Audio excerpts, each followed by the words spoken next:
नमस्कार, आप देख रहे हैं फायदेमंद फंड्स। मैं हूं शैल भटनागर, आपके साथ जुड़ रहा हूं नोएडा स्टूडियोज से। आपकी फाइनेंशियल प्लानिंग के लिए हर कदम हम उठाते हैं फायदेमंद फंड्स में, और आज हम युवाओं पर फोकस करेंगे जिन्होंने अभी कदम अपना जमाना शुरू किया है म्यूचुअल फंड्स के बाजार में। मेरे साथ है मेरी मित्र कविता थापलियाल। आप ज्वाइन कर रही हैं मुझे मुंबई स्टूडियो से। कविता जी, स्वागत है आपका। धन्यवाद सर, आपका भी स्वागत है और तमाम दर्शकों का स्वागत है फायदेमंद फंड्स में। और जैसा कि आपने कहा शैल जी, हमने आपको पिछले हफ्ते उम्र के अलग अलग पड़ाव के लिए पोर्टफोलियोज बताए थे, और उसी कड़ी में आज हम अपने युवा निवेशक नीतीश पांडे को सुझाए गए फंड्स पर करेंगे खास फोकस। लेकिन उससे पहले आइए एक बार फिर से आपको मिलवा देते हैं नीतीश पांडे से।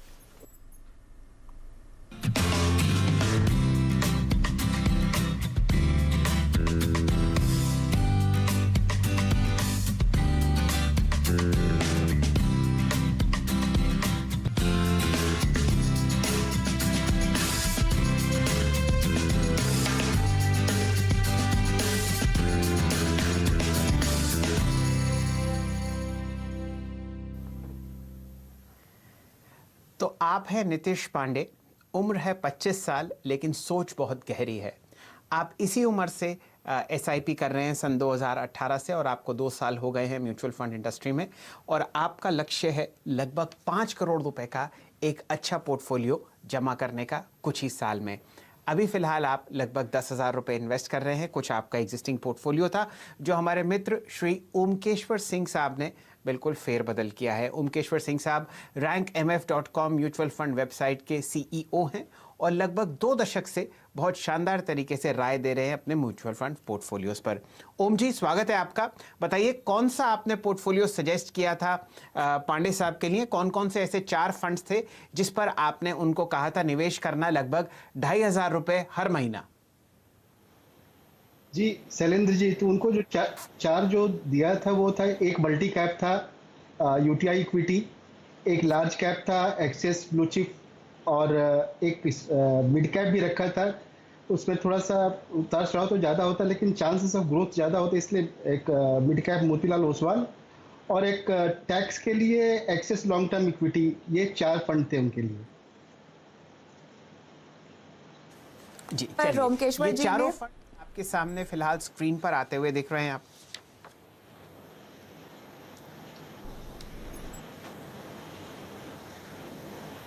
जी, ये चारों फंड्स आपके सामने स्क्रीन पर आते हुए दिख रहे हैं। UTI equity fund, axis blue chip fund, Motilal Oswal mid cap 30 और axis long term equity fund. ये हमारे ओमकेश्वर सिंह साहब ने सजेस्ट किया था नीतीश पांडे साहब को। लेकिन आपके लिए आज एक बहुत सरप्राइज पैकेज है। हमारे साथ यूटीआई इक्विटी फंड के जो फंड मैनेजर हैं श्री अजय त्यागी साहब, वो हमारे साथ जुड़ रहे हैं। त्यागी साहब, स्वागत है आपका फायदेमंद फंड्स में। बताइए, किस हिसाब से आप फंड इंडस्ट्री को देख रहे हैं? फिलहाल एक आपको इंट्रोडक्शन देते हैं त्यागी साहब का। त्यागी साहब सन 2016 जनवरी से यूटीआई इक्विटी फंड के फंड मैनेजर हैं। आप एक चार्टर्ड फाइनेंशियल एनालिस्ट हैं, और आपने दिल्ली यूनिवर्सिटी से शानदार मास्टर्स इन फाइनेंस किया है। ऐसा नहीं है कि यूटीआई के साथ आप सन 2016 से ही जुड़े हैं, पिछले 2 दशक से आप यूटीआई में काम कर रहे हैं, सन 2000 से। त्यागी साहब, स्वागत है आपका फायदेमंद फंड्स में। बहुत बहुत नमस्कार। चलिए, इस चर्चा को आगे बढ़ाते हैं। हमारे 2 पोर्टफोलियोज में ओमकेश्वर सिंह साहब ने यूटीआई इक्विटी फंड को शामिल किया है। बहुत ही बेहतरीन फंड है। पिछले 28 साल से ये फंड बहुत ज़बरदस्त काम कर रहा है। डेटा आपके सामने आता ही रहेगा। 9,000 करोड़ रुपए इसके एसेट्स अंडर मैनेजमेंट हैं, और यहाँ पर आप अगर स्टॉक्स देखें तो वो लगभग 58 स्टॉक्स हैं। त्यागी साहब, आपसे पहला प्रश्न। बहुत उतार चढ़ाव हमने बाजार में आते हुए देखा है। बताइए, किस हिसाब से आप देख रहे हैं कि जो एसआईपीज़ हैं वो आपको चलते हुए दिखेंगे? वॉलेटिलिटी बहुत है, लेकिन हमारा बाजार आपको मैच्योर होता हुआ दिखेगा। किस तरीके से आपको एसआईपीज़ बढ़ते हुए दिख रहे हैं या बरकरार दिख रहे हैं इस लेवल पर? देखिए, जैसा कि आपने बोला, मुझे इस बाजार में करीबन 20 साल हुए हैं, और बतौर एनालिस्ट और फंड मैनेजर 20 साल मैं यूटीआई के साथ जुड़ा रहा हूँ। सबसे ज़्यादा आश्चर्यचकित बात जो इस बार रही है वो ये है कि हमने अनुमान लगाया था मार्च और अप्रैल में कि एसआईपी फ्लोज में एक अच्छी खासी गिरावट देखी जा सकती है। लोगों की जैसी प्रतिक्रिया ऐसे हर मार्केट क्राइसिस के दौरान रहती है, वो अपनी एसआईपीज रोकने की कोशिश करते हैं या फिर एसआईपी अमाउंट आधा कर देते हैं। तो हमारा भी यही कुछ अनुमान था, पर जो नतीजे पिछले 2-3 महीनों में आए हैं, वो हमें ये दिखा रहे हैं कि जरूर एसआईपी फ्लोज थोड़े कम हुए हैं, लेकिन इतने नहीं जितने हम अनुमान लगा रहे थे। तो इसका एक सीधा सीधा जो हम एक आकलन कर रहे हैं वो ये है कि इंडस्ट्री जरूर कहीं ना कहीं मैच्योर हुई है और इस इंडस्ट्री के अंदर बहुत बड़ा योगदान रहा है कई लोगों का। म्यूचुअल फंड कंपनीज जो है पिछले 20 साल में उन्होंने बहुत इन्वेस्टर एजुकेशन की तरफ ध्यान दिया है। आप जैसे चैनल्स के माध्यम से आम निवेशक तक ये संदेश पहुंचा है कि इक्विटीज के अंदर बहुत ही एक डिसिप्लिन तरीके से अपना निवेश जारी रखना चाहिए। और हमारे जितने आईएफए भाई बंधु हैं उन्होंने बहुत अच्छा खासा काम किया है अपने निवेशकों के साथ बैठकर और उनको एक सही सलाह देना और एक सही दिशा दिखाना। तो इन सब के चलते ये एक बहुत ही, जैसा मैंने कहा, एक आश्चर्य वाली स्थिति उत्पन्न हुई है कि इतना बड़ा क्राइसिस देश में आया और मार्केट्स गिरे, लेकिन एसआईपी फ्लोज उतने नहीं गिरे, बल्कि जो टोटल फ्लोज हम कह सकते हैं वो पॉजिटिव ही रहे हैं और मजबूत रहे हैं। बिल्कुल त्यागी जी, आपके कई सारे इंटरव्यूज भी मैंने पढ़े हैं जहां पर आपने हमेशा निवेशकों को इस तरह के बाजार में अपनी एसआईपीज, अपने निवेश को बरकरार रखने की सलाह दी है, उन्हें मोटिवेट किया है, एनकरेज किया है। लेकिन यूटीआई इक्विटी स्पेसिफिक सवाल में पूछना चाहूँ तो मल्टी कैप फंड है, तो यहाँ पर किस तरह की स्ट्रैटेजी और फिलॉसफी आपने अपनाई है अक्रॉस दी कैटेगरीज? किस तरह का एक्सपोजर है? खासतौर से इस तरह के बाजार की हम बात करें तो चुनाव एक फंड मैनेजर के लिए काफ़ी ज़्यादा चैलेंजिंग हो जाता है। कैसे आप चुनाव कर रहे हैं? जी बिल्कुल। देखिए, मूल रूप से हमारी जो फिलॉसफी है उसकी नींव बंधी हुई है और उसकी नींव टिकी हुई है ये 2-3 चीजों पे। सबसे पहली चीज, सबसे जरूरी वो है, हम अपने किसी भी व्यवसाय का जब चुनाव करते हैं अपने फंड में उसको लाने के लिए, तो हमारे लिए ये रिसर्च करना बहुत जरूरी होता है कि क्या ये व्यवसाय आने वाले कई वर्षों तक, बल्कि कई दशकों तक मजबूत बना रहेगा या नहीं। और जो मजबूती की परिभाषा हम लेके आते हैं वो है उसके रिटर्न ऑन कैपिटल या रिटर्न ऑन इक्विटी। बैंकिंग क्षेत्र की बात करें तो हम उसको नापते हैं रिटर्न ऑन एसेट्स की तरह। तो ये 2-3 बहुत मूल प्रश्न हमारे सामने हमेशा रहते हैं जब भी हम व्यवसायों का चुनाव करते हैं। हमारे लिए ये जरूरी नहीं है कि एक पर्टिकुलर स्टॉक अगले 3 महीने, 6 महीने, साल, 2 साल कैसा बिहेव करेगी। हमारे लिए कहीं ज्यादा जरूरी है कि ये जो बिजनेस, ये जो व्यवसाय है, वो अगले 3 से 5 साल के अंदर किस तरह से करेगा, मजबूत रहेगा, नहीं रहेगा, क्या उसकी सेल्स ग्रोथ बरकरार रहेगी, नहीं रहेगी, क्या उस बिजनेस के अंदर प्राइसिंग पावर है जिसकी वजह से वो जब उसके खुद की कॉस्ट इंक्रीज होगी वो उसी तरह से अपने कस्टमर्स के लिए प्राइस भी इंक्रीज कर पाएगा और उसी के चलते एक मजबूत प्रॉफिट और मजबूत कैश फ्लो दिखा पाएगा। तो ये सबसे बड़ा मूल प्रश्न हमारे सामने रहता है जो कि हमें प्रिपेयर करता है जो सिचुएशन हम आज की तारीख में अपने सामने देख रहे हैं, जबकि चारों तरफ पे मायूसी छाई हुई है, बिजनेसेस के ग्रोथ कम हो गई है, बहुत सारे बिजनेसेस के अंदर एक अच्छी खासी कमजोरी आ गई है जिस कमजोरी के चलते हो सकता है वो बिजनेस आगे जाके चल भी ना पाए। तो सबसे पहली चीज क्वालिटी, और जो दूसरी जो नींव की बात कर रहा त्यागी साहब वो थी लॉन्ग, मैं इसको खत्म कर लूं एक बार, जो दूसरी नींव की मैं बात कर रहा था वो है लॉन्ग टर्म ग्रोथ। ये दो मजबूत, अगर हमारी ये नींव मजबूत रही तो हमें लगता है आने वाले कई सालों तक हमारे बिजनेसेस अच्छा परफॉर्म कर पाएंगे, और अगर वो अच्छा परफॉर्म करे तो वही रिटर्न हमारे इन्वेस्टर्स को देखने को मिलेगी। जी सॉरी, आप बोलिए, आप कुछ प्रश्न पूछ रहे थे।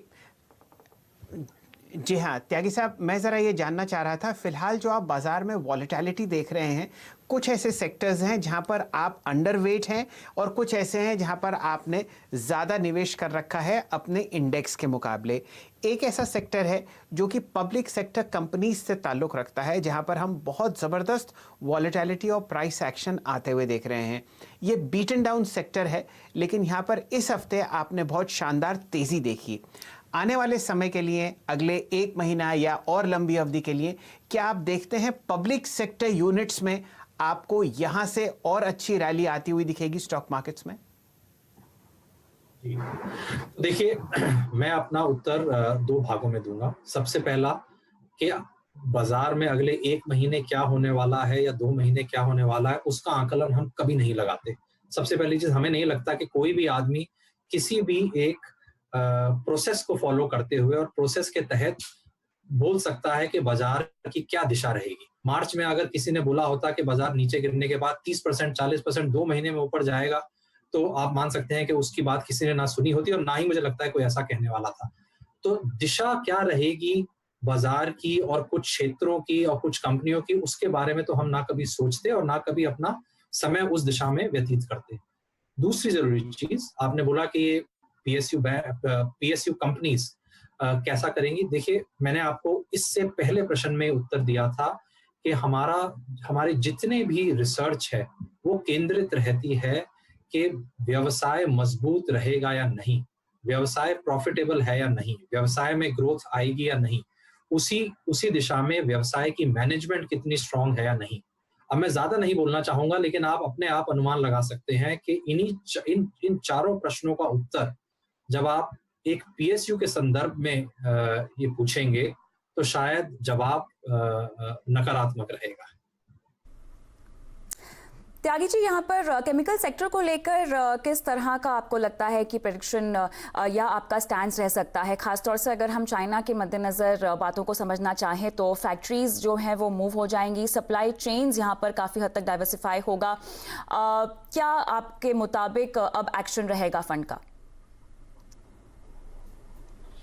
देखिए, बिल्कुल सही। जरूर ऐसा हो सकता है कि जो इस वक्त वैश्विक स्तर पे जो स्थिति चल रही है जियोपॉलिटिक्स में, उसके चलते और टैरिफ वॉर्स जो चल रहे हैं अमेरिका और चीन के बीच में, उसके चलते कुछ फैक्ट्रीज और कुछ ग्लोबल कंपनीज, मैं कहना चाहूंगा, अपनी फैक्ट्रीज चीन से निकाल के कुछ और मुल्कों के अंदर लगाना चाहेंगे।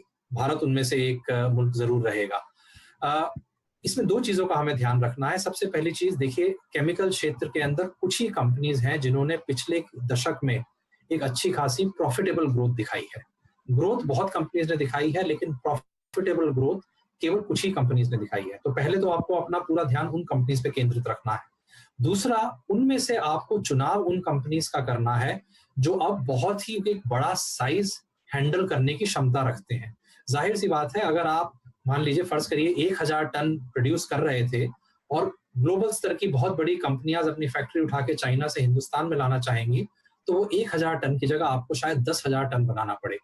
क्या आप में उतनी क्षमता है? क्या आप उतने बड़े प्लांट बहुत जल्दी लगा सकते हैं? क्या आपकी बैलेंस शीट उतनी स्ट्रांग है कि वो ये सब खर्चा झेल सके और उसके बावजूद प्रॉफिटेबल रहे? तो इन सब प्रश्नों का उत्तर लेने के बाद ही आपको फाइनली कुछ एक कंपनीज का चुनाव करना पड़ेगा जो इस अपॉर्चुनिटी को बखूबी एक्सप्लॉइट कर सकती हैं। चलिए त्यागी साहब, आप बहुत ही शानदार तरीके से समझा रहे हैं कि केमिकल सेक्टर में आपको क्यों तेजी आती हुई दिख रही है। मैं एक प्रश्न आपसे पूछना चाह रहा था कि आगे आने वाले साल, 1.5 साल में या और लंबी अवधि के लिए कौन से 3 ऐसे सेक्टर्स हैं जहां पर आप निवेश करने की उम्मीद करते हैं, उन लेवल्स पर जहां पर आपका अभी थोड़ा कैश पोर्टफोलियो में है? जरूर। सबसे अच्छी बात यह है कि आपने हमें 3 साल का समय दिया और 3 साल का दायरा को लेते हुए आपने प्रश्न पूछा। बैंकिंग एंड फाइनेंशियल सर्विसेज क्षेत्र जरूर हमारे फंड के अंदर एक बहुत ही कोर होल्डिंग के रूप में रहेगा।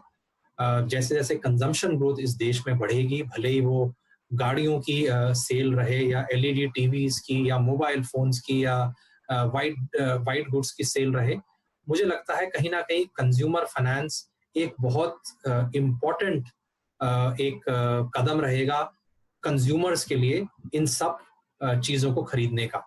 तो फाइनेंशियल सर्विसेज की बैंक्स या फिर non banking financial services companies जो कि रिटेल क्रेडिट के ऊपर फोकस्ड हैं, मुझे लगता है आने वाले समय में उनके अंदर अच्छा खासा बिजनेस अपॉर्चुनिटीज मिलेंगी।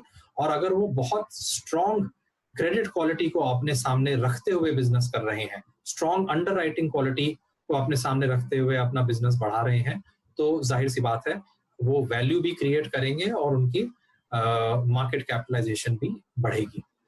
दूसरा सेक्टर जो मुझे लगता है इस वक्त बहुत ही ज्यादा बीटन डाउन है, बैंकिंग सेक्टर में तो पिछले केवल 2-3 महीनों के अंदर गिरावट देखी गई, लेकिन ऑटो सेक्टर में पिछले 2 साल से गिरावट का दौर जारी है और इस पेंडेमिक और इस कोविड के चलते वो दौर जारी रहा भी है लास्ट 2-3 महीने। इस क्षेत्र के अंदर भी हमारा ये मानना है कि ट्रांसपोर्टेशन, जब भी कोई इकोनॉमी बढ़त की तरफ जाती है और निजी आय लोगों की बढ़ती है, क्योंकि इकोनॉमिक एक्टिविटी और इकोनॉमिक ग्रोथ की वजह से पर कैपिटा इनकम या फिर निजी इनकम आप कहें बढ़ती है, लोग पब्लिक ट्रांसपोर्ट के साथ साथ निजी ट्रांसपोर्ट भी लेते हैं। तो इंडिया के अंदर आज की तारीख में केवल 2% कार पेनिट्रेशन है, 100 में से केवल 2 लोगों के पास खुद की कार्स हैं।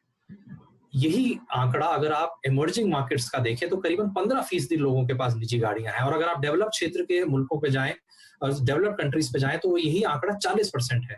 जाहिर सी बात है कि 2% से ऊपर उठ के हम कभी ना कभी 3 और 5 और 7 की तरफ बढ़ेंगे, और ये एक मूल कारण है हमारे बहुत सकारात्मक होने का इस क्षेत्र के प्रति। हमें लगता है passenger cars as well as two wheelers, दोनों ही कंपनीज, दोनों ही सेगमेंट्स के अंदर, ऑटो सेक्टर के अंदर, ऑटो क्षेत्र के अंदर हमें आने वाले कई सालों तक और दशकों तक ग्रोथ देखने को मिलेगी। बिल्कुल त्यागी जी, बहुत बखूबी आपने पूरी यहाँ पे चर्चा की है। मेरे ख्याल से वो जो तमाम दर्शक जो फंड मैनेजर के काम को नहीं समझते हैं, उन पे भरोसा नहीं करते हैं, इस पूरे डिस्कशन को सुनकर उनको बिल्कुल यहाँ वजह मिलती है कि फंड मैनेजर पर भरोसा करें, अपने पैसे को उनके हाथ में दे और वो निवेश करें। लेकिन ओमकेश्वर जी, यूटीआई इक्विटी फंड आपकी पहली पसंद रहा है। लगभग न सिर्फ हमारे एक पोर्टफोलियो में, हमने अक्रॉस एज ग्रुप जो पोर्टफोलियो बनाए हैं शो के लिए खासतौर से, उनमें भी आपने इसको बार बार दोहराया है। त्यागी जी की बात सुनकर और जिस तरह से इन्होंने फंड की आने वाली रणनीति और शेयरों के चयन को समझाया, क्या लगता है आपको आगे चल के भी इसकी ये रफ्तार बनी रहेगी? जी कविता जी, सिंपल है। हम जब देखते हैं कि अभी आज निवेश से कहाँ पे निवेश करें, तो देखते हैं कि जो क्वालिटी ऑफ पोर्टफोलियो है वो कैसा है और वो किस भाव पे अवेलेबल है। तो अगर जब तक quality of portfolio UTI equity में रहेगा, हमारे लिए हमेशा पसंदीदा रहेगा और वो कंटिन्यू करते रहेंगे। So completely on quality of portfolio, pass performance से कम्प्लीटली हम लोग इग्नोर करते हैं। केवल देखते हैं कि आज का पोर्टफोलियो क्या है, उसका मार्जिन ऑफ सेफ्टी क्या है, उससे अपॉर्चुनिटी जो है वो होने का काफ़ी हाई रहता है। वो देख करके हम लगते हैं, और कंसिस्टेंटली जब से रैंक एम हम लोगों ने चालू किया है तो करीब 1.5-2 साल से हमने देखा है कंसिस्टेंटली टॉप 5 फंड में हमेशा रहा है। बाकी सब ऊपर नीचे आए गए, लेकिन ये कंसिस्टेंटली बहुत अच्छा पोर्टफोलियो मेंटेन करके रखा है। और टर्नओवर रेशियो बहुत ही कम है, यानी कि आप ये जैसे सोच सकते हो कि जो स्टॉक्स ये लेते हैं उसको बार बार नहीं बदलते। तो इसके कारण भी ये समझ में आता है कि इनका जो कन्विक्शन है कि इन्वेस्ट कर करके पैसा कमाया जाए, तो वो कन्विक्शन काफ़ी अच्छा है। तो वो सब देखते हुए प्लस इनका TER भी डिसेंट है। ये सारा चीज़ जो देख करके ये लगता है कि ये फंड काफ़ी अच्छा है और इसमें कोई भी रिटेल निवेशक लगा करके अच्छा वेल्थ क्रिएट कर सकता है। चलिए, इसी नोट पर त्यागी जी बहुत बहुत शुक्रिया समय निकालकर आज CNBC आवाज़ और फायदेमंद फंड से जुड़ने के लिए। हम रुकेंगे छोटे से ब्रेक के लिए, और ब्रेक के उस पार नीतीश पांडे के पोर्टफोलियो पर डालेंगे नजर और साथ ही आपके तमाम सवालों के जवाब भी देंगे। अगर आप अपना पोर्टफोलियो बनाना चाहते हैं तो कौन सा आपका फंड पहला होना चाहिए, इसकी भी राय लेंगे ओमकेश्वर जी से इस छोटे से ब्रेक के बाद।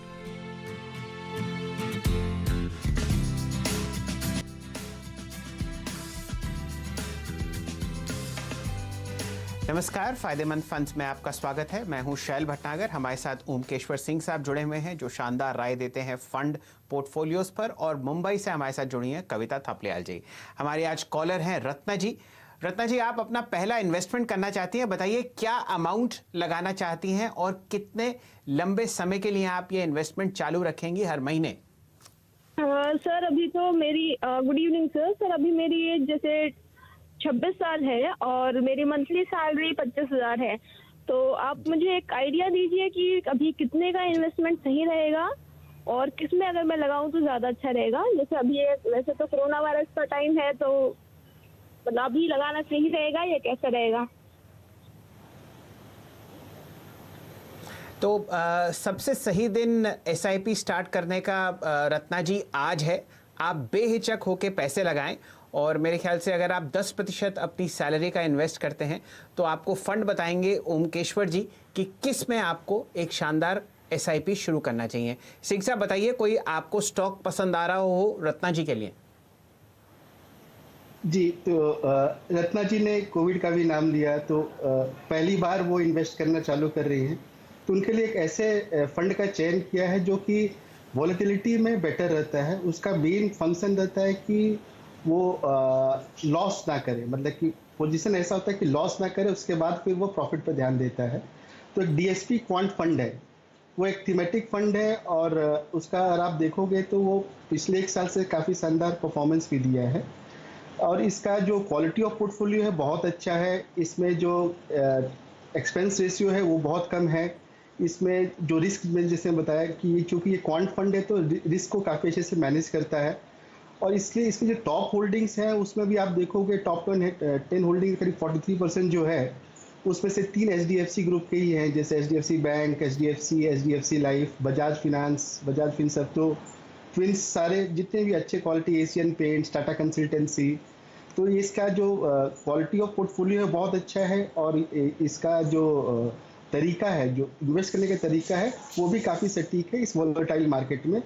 और इनसे ये उम्मीद रहेगा कि कम से कम 7 साल तक इस इन्वेस्टमेंट को रखें तो वो काफ़ी अच्छा इस पर रिटर्न क्रिएट कर सकती है।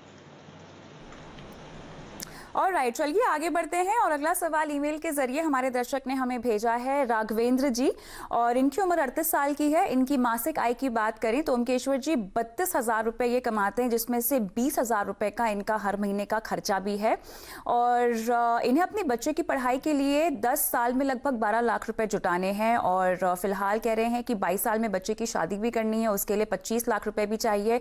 और इनके पास निवेश के लिहाज से अगर देखा जाए तो पोस्ट ऑफिस RD है, 3,000 रुपए हर महीना ये डाल रहे हैं। इमरजेंसी के लिए ultra short term debt fund में ये निवेश करना चाहते हैं। तो मेरे ख्याल से फोन लाइन पर हमारे पास नहीं है ये, क्योंकि तो बहुत सारी डिटेल्स की कमी है। लेकिन ओमकेश्वर जी, फिलहाल अगर ये 20,000 रुपए का इनका मंथली एक्सपेंस है, जिसमें से ये लगभग 12,000 रुपए अगर निवेश करना भी चाहते हैं तो कहाँ करें? जी, तो शुरुआत करते हैं कि जो अपना होता है, पहले आप इमरजेंसी फंड में आप कहाँ डाल सकते हो। तो इमरजेंसी फंड के लिए आदित्य बिरला सन लाइफ सेविंग्स फंड है, वहाँ पर आप डाल सकते हो। और स्लोली उससे क्या होगा कि करीब 4,000 का SIP आप चालू करो, तो उससे आपका करीब 6 महीने से साल भर का एक कॉर्पस क्रिएट हो जाएगा करीब 2 साल के अंदर। उसके बाद चाइल्ड एजुकेशन के लिए इनको 12 लाख रुपए चाहिए, जो कि 10 साल में चाहिए। तो टोटल जो इनका सेविंग था कविता जी वो 12,000। तो पहला 4,000 चला गया इमरजेंसी फंड के लिए, दूसरा 4,000 रुपये वो चला जाएगा चिल्ड्रन एजुकेशन के लिए। तो उसके लिए वो पराग पार एक लॉन्ग टर्म इक्विटी और UTI इक्विटी में लगा सकते हैं। UTI इक्विटी में ये दोनों मल्टी कैप में लगा सकते हैं, और उससे 2 फायदा होगा। और इसी को वो और भी आगे कंटिन्यू रख सकते हैं, इसमें 4 के बजाय 8,000 लगा सकते हैं। तो 12 साल के बाद इनको जो कॉर्पस चाहिए वो करीब इनको चाहिए 12, तो वो करीब 18-19 लाख उनके पास वो पैसा क्रिएट हो जाएगा। और उसको और 10 साल वो आगे लेकर के जाएंगे तो वो ये करीब 1 करोड़ रुपए उनका हो जाएगा, जो कि उनको जो रिक्वायरमेंट है उससे काफ़ी ज़्यादा है। ऑलराइट, चलिए, तो अगर आप हमें सुन सकते हैं तो ये तमाम चीज़ें आपको अपने पोर्टफोलियो में लागू करनी है, जहां पर APSL सेविंग्स फंड में आपको 4,000 की SIP सुझाई जा रही है, और पराग पार एक long term equity, regular plan और UTI इक्विटी फंड आपको अपने बच्चे की पढ़ाई और बेहतर भविष्य का जो आपका लक्ष्य है उसको पूरा करने के लिए आपको रेकमेंड किया जा रहा है। इसी के साथ ओमकेश्वर जी, बहुत बहुत शुक्रिया समय निकालकर आज शो पर हमारे साथ जुड़ने के लिए और तमाम सवालों के जवाब देने के लिए। चलिए, इसी के साथ फायदेमंद फंड्स में हमें भी दीजिए इजाजत, लेकिन अगले हफ्ते हम फिर हाजिर होंगे, जहां पर न सिर्फ आपके सवालों के जवाब देंगे, आपको मिलवाएंगे एक नए फंड मैनेजर से, और आपके निवेश पोर्टफोलियो से जुड़ी हर बारीकी पर हम करेंगे चर्चा। नमस्कार, धन्यवाद।